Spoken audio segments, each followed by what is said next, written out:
revenue era nagamu ayagala mwongereko ne sources of revenue. Sources zo kaze mulina singa mubaamu transparency muyinza okwekanganga sente ezijja okuva mu bantu mpitirivu.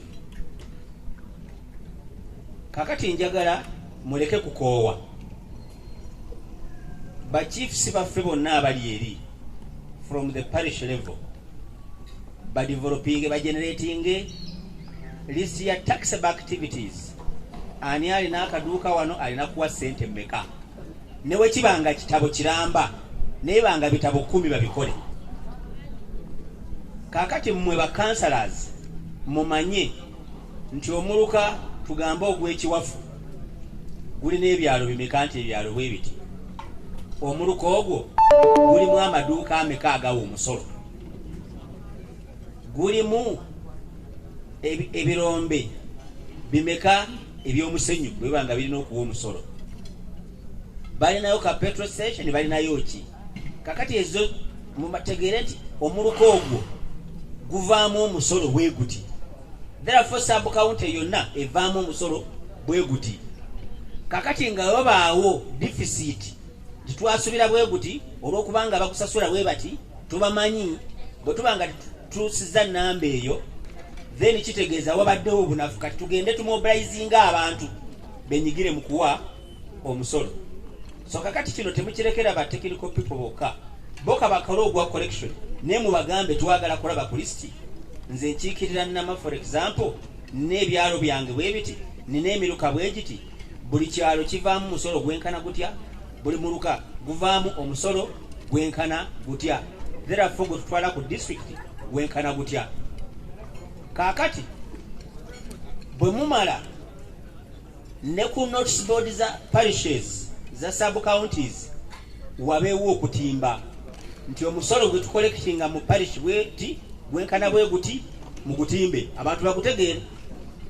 Sub county yonna evaamu bwe guti kabugubeere ku notice board ya sub county, neziveno okuddayo nazo kazitimbibwe ku notice board. Abantu bategeere esente ezavudde waggulu okujja ku sub county yaffe zenkana bwe ziti era ziri broken down bwe ziti, zino zigenda kola kino, zino zigenda kola kino.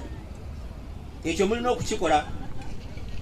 Then ne wansi ku byalo yadde ku byalo teriyo notice boards, kale tukikole at a parish level. Sente ze tuzaayo na zino simanyi 25% ku byalo 20% abantu kabazitegeere kubanga tukizudde ne ba sente baffe bwe mubaddiza sente nabo bagenda kwegulira ku kanyama akawoomu ne kasoda. Waliwo honorable councillor juzi yajjana nti ng'azize n'abakulembeze be ab'ekyalo ng'ababuuza ne sente ze tuzza mwe muzisaawa, y'amataka ge mutunda sente muzisaawa, tukoleko ku luguudo luno. Ng'abamuga twafuna emitwalo 80 gyokka naye naffe tweyozaako twenazaako enfuufu. So ndowooza tudisplayinga sente ezo eziddayo n'abantu ba bulijjo babuuza abakulembeze abo sente zino ezijja zigenda wa. Ekirala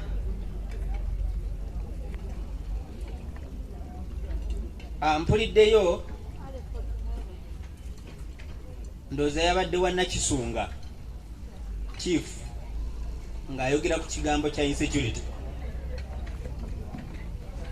Districts zino zirina otuyamba, mulina otuyamba ekintu kimu mu planning yammwe alisireka budget ka security kabeemu, kubanga wansi eyo sub counties zirina okutuuza kituyita sub county security committees.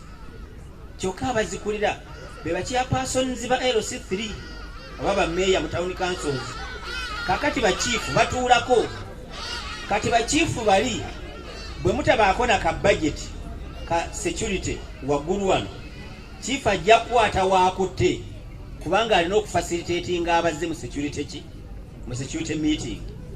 Wewe tusobola okikola at sub county level ne bakiplanningira eyo, naye we kibeera ku district ne zigenda bugenzi, ndooza kiyinza okutuyambako. So ekyo mukirowoozeeko. Ekirala njagala kubasaba ba honorable councillors district eno yammwe mwe bakulembeze abaliwo kati buli ekigaana abantu balinenya mmwe buli ekirungi newe tubanga ffe abakikoze nga si mmwe abantu bakiwa mmwe